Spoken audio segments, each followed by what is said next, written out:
கொண்ட பெரியோர்களே, தாய்மார்களே, அன்பு கொண்ட சகோதர சகோதரிகளே, இளைஞர்களே, பொதுமக்களே மற்றும் என் உயிரில் மேலான அன்பு தமிழ் நெஞ்சங்கள் அனைவருக்கும் என் முதல்கண் வணக்கத்தை தெரிவித்துக் கொள்கிறேன். இந்த சொல்லும் சொந்தக்காரோட சொல் அவர் பிறந்த நாள்ல, அவர் தொகுதியில, அவர் மக்கள் முன்னாடி சொல்ல நான் பெருமை அடைகிறேன், சந்தோஷம் அடைகிறேன். ஏன்னா இந்த சொல் தமிழ்நாடு முழுவதும் இனி என் மூலம் தொடர்ந்துட்டே இருக்கும். நான் சொல்லல பெருமை அடைகிறேன். விருதாச்சலம் அப்படின்னு சொன்னாலே எனக்கெல்லாம் உடம்பு கூசுது, எனக்கு உணர்வு வருது. ஏன்னா கேப்டனோட விருதாச்சலம் அப்படின்னாலே விஜயகாந்த் அப்படின்னாலும் விக்டரி என்னாலும் இப்ப இந்த விஜய் பிரபாகர் பேசுற நானும் அதனால இது எல்லாருமே அந்த விருதகிரீஸ்வரும் ஏன்னா கேப்டனோட 150வது பட டைட்டில் விருதகிரி. அந்த விருதகிரி பாட ஓப்பனிங் பாட்டு என்ன?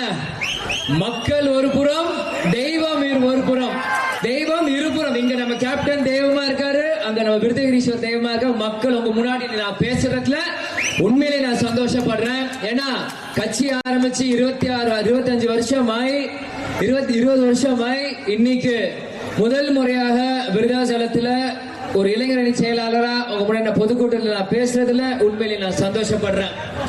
2006ல கேப்டன் சவால்ல எடுத்து இந்த தொகுதியை சூஸ் பண்ணி அது வென்று எடுத்து இன்னைக்கு 2026 அதே சவால் ஒரு பெண் சிங்கமா நம்ம அந்நியார் இன்னைக்கு தேர்வு செஞ்சு இன்னைக்கு மக்களாக நீங்கள் இன்னைக்கு கோட்டைக்கு அனுப்பிச்சிருக்கீங்கன்னா அது சாதாரண விஷயம் இல்ல. ஏன்னா எத்தனையோ சவால்கள் தாண்டி இன்னைக்கு நம்ம பொதுச் செயலாளர் திருமதி பிரேமலதா விஜயகாந்த் அந்த கோட்டையில பேசும்போது இன்னைக்கு எல்லாருமே பெருமை கொள்றாங்க. இவ்வளவு நாள் இந்த மாதிரி ஒரு ஆளுமையை இழந்துமே இன்னைக்கு தமிழ்நாடு மக்களே இன்னைக்கு தவிக்கிறாங்க.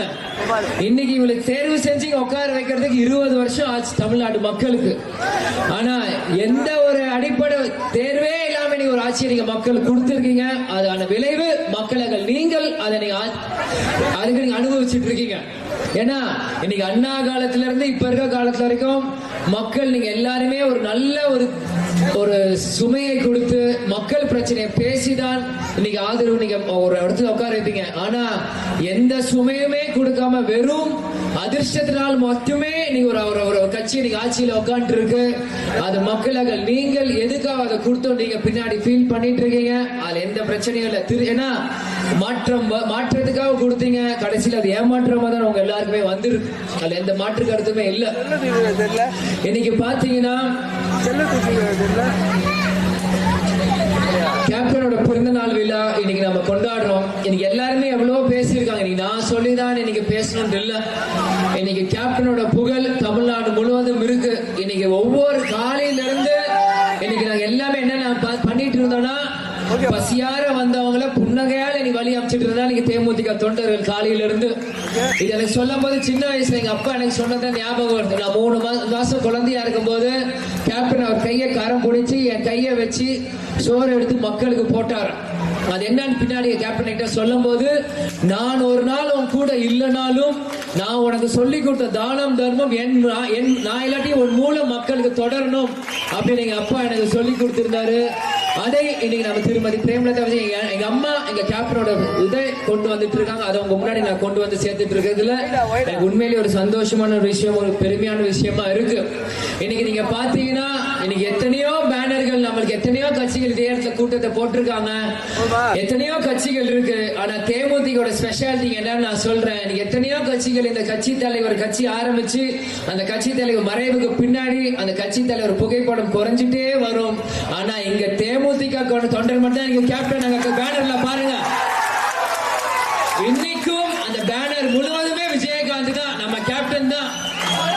ஏன் இதை நாங்க சொல்றேன்? நீங்க எத்தனையோ பேர் இந்த கட்சிக்கு பிறகு இன்னைக்கு நானும் சரி அம்மாவும் சரி வந்து இங்க சுயலாபத்துக்காக இங்க வரணும் 1000 பேர் இங்க குற்றம் சாட்டலாம். ஆனா இன்னைக்கு நாங்க எல்லாம் அரசியல் மேடை ஏறிக்கிறோம். எனக்கு எங்களுக்காக ஏறல, எங்க தலைவருக்காக நாங்க அரசியலுக்குள்ள வந்திருக்கோம். எங்களுக்காக நாங்க அரசியலுக்கு வரல. எங்க தலைவரோட கொள்கை, எங்க தலைவரோட மக்களுக்கு பணியை ஆற்றுறதுக்கு தான் இன்னைக்கு நான் ஒரு 25 வயசுல ஒரு மகனாக எந்த ஒரு எந்த ஒரு பிசினஸ் பண்ணாம எந்த ஒரு பிரச்சனை படிச்சு முடிச்சு என்ன செய்யணும் நிக்கும் போது கேப்டன் என்னை கூப்பிட்டு என் தொண்டரோட போய் நில்லுன்னார். கடந்த 7-10 வருஷமாக இங்கதான் உங்க கூட தான் நான் நிக்கிறேன். என் வாழ்க்கையை நான் தூக்கி ஓரம் வச்சிட்டேன். ஏன்னா இந்த சோகமான காலங்க கேப்டனோட துணை இருந்தீங்களே, இனி உங்களுக்காக தான் நான் இந்த விஜய் பிரபாகர் நிப்பேன். அது என் வாழ்க்கை நடக்குது நடக்கல இதெல்லாம் அப்புறம். எங்க கட்சிக்காரங்க சிவப்பு மஞ்சள் கருப்பு கரவேஷ்டி கட்டி எங்க மகளிர் அணி அந்த புடவையை கட்டிட்டு வர்றாங்களே, அவங்களுக்காக தான் இந்த விஜயகாந்த் பிறகு இந்த விஜய பிரபாகர் வாழ்வேன் வாழ்வேன் வாழ்வேன் நீங்க உறுதியா நான் சொல்லிக்கிறேன். எத்தனையோ சோதனைகள் வந்தாலும் அந்த சோதனை படிக்கல, ஒவ்வொரு ஸ்டெப்பா அந்த சோதனை படிக்கல சாதனை படிக்கல மாத்துறதுக்கு தான் நான் இங்க இருக்கேன். இந்த தேர்தலில் மக்கள் எனக்கு ஒழுங்கான அங்கீகாரம் கொடுக்கலனாலும் அது என்னைக்கும் எனக்கு கவலைப்பட மாட்டேன். ஏன்னா தேர்தலை நோக்கி தேமுதிக இல்ல, மக்களோட வழியை நோக்கி தான் தேமுதிக. இன்னைக்கு சட்டமன்றத்தில் எனக்கு திருமதி பிரேமலதா விஜயகாந்த் பேசுறாங்கன்னா அது கேப்டனோட வளர்ப்பு. அந்த கேப்டன் வந்து இன்னைக்கு பென்சிங்கமா நான் 2021 தேர்தலே முதல்ல விருதாசலத்துல சொன்னேன். இனி அவங்க கேப்டன் நீங்க பாக்க உடம்பு சரி இல்லைனாலும் இனி இந்த லேடி கேப்டன் நீங்க பாப்பீங்கன்ட்டு. அதுதான் 2006 நீங்க கேப்டனை பாத்தீங்க, 2026 இந்த லேடி கேப்டன் நீங்க பாத்துட்டு இருக்கீங்க. நிச்சயமாக 2006 எப்படி ஒரு சட்டமன்றம் வந்துச்சோ 2027 ஒரு சட்டமன்றம் வந்துச்சோ, கண்டிப்பா அடுத்த வர காலங்களில் நமக்கான காலங்கள் இருக்கு. யாரும் பயப்படாதீங்க. கண்டிப்பா எதுக்காக தேமுதிக ஆரம்பிக்கப்பட்டதோ அது இலக்கை நம்ம அடைஞ்சே தீருவோம். அதுல எந்த மாற்று கருத்துமே இல்லை. இன்னைக்கு பாத்தீங்கன்னா இன்னைக்கு பரந்தூர்ல வந்து ஏர்போர்ட் கட்டக்கூடாது அப்படின்னு இன்னைக்கு அண்ணன் விஜய் அண்ணா வந்து பேசியிருக்காரு. ஏன் அதை பேசுறாரு மக்கள் நீங்க சிந்திக்கணும். இன்னைக்கு சட்டசபையில நிர்மல் குமார் அண்ணா வந்து என்ன பேச சொல்றாரு, 48% மட்டும்தான் இடத்தை எடுத்திருக்கோம், இனி 52% இனி எடுக்கல, அதனால இடத்தை மாத்துறோம். ஆனா ஆண்ட திமுக என்ன சொல்றாங்க, ஸ்ரீபெரும்புதூர் முழுவதுமே இந்த ஏர்போர்ட் வருதுன்னு எத்தனையோ இண்டஸ்ட்ரீஸ் வேலை வாய்ப்பு கொண்டு வந்துட்டோம், இடங்கள் எல்லாம் நம்ம கை வாங்கிட்டோம், இப்ப மாற்றுறதுன்னு சொல்றது தமிழ்நாட்டுக்கு பின்னடைவுன்றாங்க. உண்மைதான். ஏன்னா இன்னைக்கு நிர்மல் குமார் அண்ணா வந்து 48% தான் 48% தான் போயிருக்குன்னா அப்ப 48% மக்கள் இடத்தை கொடுத்தவங்கள முட்டாளா நான் கேக்குறேன். அப்ப இதுக்கப்புறம் நீங்க வேற எங்கேயோ ஒரு இடம் நீங்க தேர்வு செஞ்சீங்கன்னா அது விவசாய நிலமா இருக்காதா, அதனால தரிசல் காடா இருக்குமா? அப்படி ஒரு ஏர்போர்ட் வருதுன்னா நீங்க எங்க கொண்டு வருவீங்க?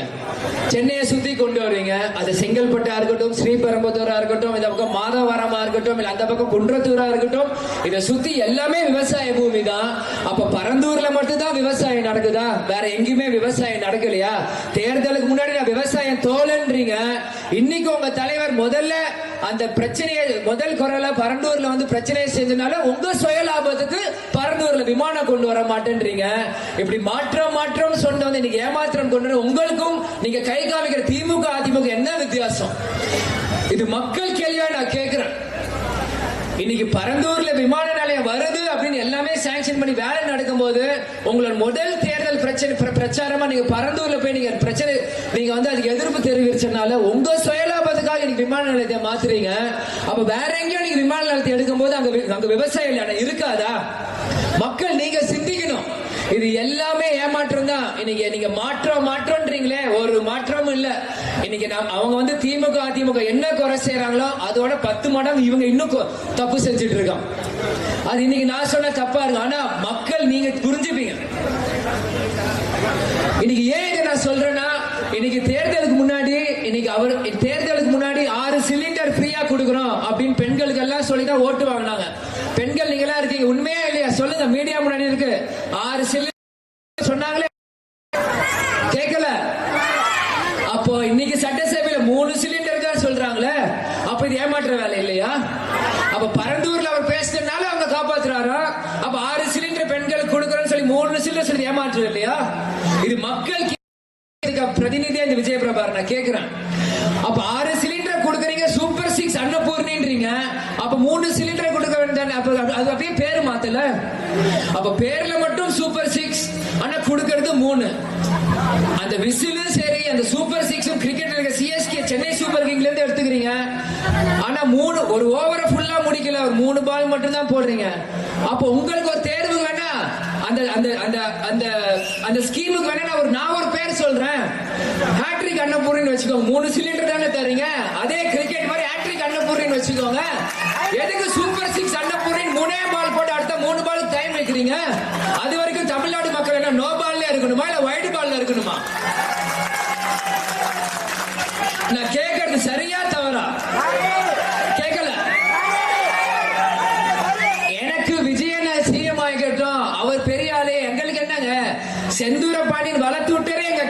தான்.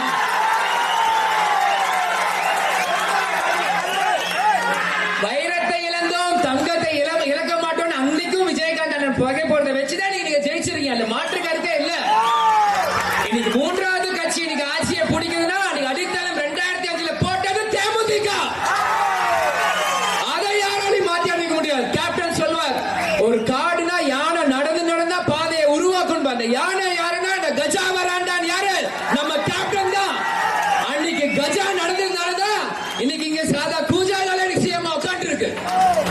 அது உண்மையா இல்லையா? மக்கள் நீங்க சொல்லுங்க. இன்னைக்கு எந்த விடமே இல்லாம 2 வருஷம் முன்னாடி ட்விட்டர்ல கட்சி ஆரம்பிச்சு 1 வருஷம் முன்னாடி வெறும் 50 மணி நேரம் தான் மக்கள் முன்னாடி பேசி சிஎம் உட்கார வைக்கிறீங்கன்னா, கட்சி ஆரம்பிச்சு 15,000 கிலோமீட்டர் ஆரம்பிச்ச கேப்டன் எங்க? நீங்க எங்க? இது வந்து மீடியாக்களோ தாவேக தொண்டர்களோ நான் ஏதோ பொறாமையில பேச நினைக்காதீங்க. கேப்டன் பட்ட எங்க அப்பா பட்ட கஷ்டம் ஒரு மகனுக்கு தெரியும். இந்த கேப்டன் மக்களுக்கு எவ்வளவு உழைச்சாலுமே உண்மையான தமிழ்நாட்டு மக்களுக்கு புரியும். என்னதான் நீங்க விர்ச்சுவல் வாரியர்ஸ் எது பேசினாலும் நீங்க திட்டுவீங்கன்னு பயந்து ஓடுற எதிர்கட்சி இல்லடா, துணிஞ்சு கேட்கிற கேப்டன் தேமுதிக கட்சி. எதுக்கும் பயப்பட மாட்டோம். ஆமா, நீங்க உங்க இருக்கிற மாதிரி எங்க இருக்கிற மாதிரி எங்க கிட்ட ஸ்மார்ட் போன் இல்ல. எங்க தொண்டர்கள் தம்பி செல்ஃபி எடுக்கும் போதெல்லாம் என்கிட்ட வரும்போது அவங்க செல்போனை நான் பாக்குறேன். ஸ்கிரீன் உடைஞ்சிருக்கும், ஒழுங்கா ஃப்ரண்ட் கேமரா இருக்காது. ஏன்னா தேமுதிக சேர்ந்தவங்கள கூலி வேலை செய்யறவங்க விவசாயிங்க. எங்க கிட்ட சாம்சங் போனா ஐபோனா இருக்காது. ஏதோ நாங்க கடன் உடனுக்கு வாங்கி ஒரு போனை வாங்கி ஒரு ஞாபகார்த்தமா எங்க அண்ணியார் எங்க தம்பி கிட்ட போட்டோ எடுக்க வந்துடும். அந்த ஆசை பஸ்ல நாங்க கொடுப்போம். நீங்க தான் வீட்டுல உட்காந்து hello Diana hi how are யூன்ற மாதிரி தட்டிட்டே இருப்பீங்க. ஆனா தேமுதிக காரங்க இறங்கி வேலை செய்வாங்க. அது எத்தனை சோதனை காலங்களும் சரி, அது சாதனை காலங்களா மாற்றும். எல்லாரும் தைரியமா இருக்கீங்களா? இங்க ஒரு பெண் சிங்கம் தமிழுக்காக சட்டசபையில பேச இருக்காங்க. வெளியில நான் வேலை பார்க்க தயாரா இருக்கேன். தேமுதிக தொண்டர்கள் நீங்க ரெடியா? யார் வந்தால் என்ன? ஜென்சின் பாங்க, ஜென்சா பீட்டான் பாடுங்க, ஆல்பான் பாடுங்க, அதெல்லாம் நம்மளுக்கு வேணாம். நமக்கு தெரிஞ்சதெல்லாம் கேப்டன். நம்ம எல்லாம் என்ன ஜாதி? கேப்டன் ஜாதி. ஒவ்வொரு வருஷத்துக்கு ஒவ்வொன்று இருக்கும். நீ எத்தனை வருஷம் ஆனாலும் சரி, இது கேப்டனோட ஜாதி, இது கேப்டனோட வளர்ப்பு. எங்களுக்கு பயம்லாம் எதுவும் இல்ல. கொஞ்சம் முன்ன பின்ன அப்படி இருக்கும். எங்களுக்கு என்ன அதிர்ஷ்டம், இஷ்ட தேவதை வந்து எங்க கிட்ட உட்காரல. அந்த இஷ்ட தேவதை அதிர்ஷ்டம் இங்க வந்து உட்காந்துச்சா நம்ம எல்லாரையும் பட்டையை கிளப்பிடுவோம். நாங்க அந்த இஷ்ட தேவதை ரூட் மாதிரி கண்ட இடத்துல போய் உட்காந்துருக்கனால அவங்க பெரிய ஆள்.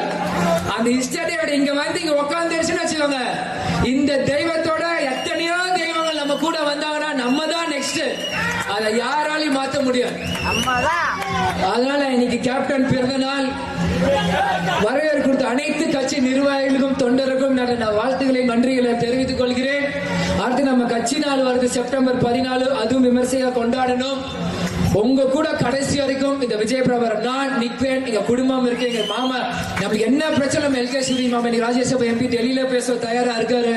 அதனால வரவேற்கும் அனைத்து கட்சி நிர்வாகிகளுக்கும் தொண்டர்களுக்கும் மேடையில் வீட்டிற்கும் அனைவருக்கும் நான் நன்றியை தெரிவித்துக் கொள்கிறேன். அதனால நான் சொல்லியிருந்தா ஏதாவது தவறு சொல்லியிருந்தா அதை நீங்க தவறாகவே எடுத்துக்கோங்க, எனக்கு கவலை இல்லை. ஏன்னா நான் சொன்னது சரி. கேட்பது என் உரிமை, கொடுப்பது உங்கள் கடமை. கூடி விடை பெறுகிறேன். நன்றி, வணக்கம். தேங்க்யூ.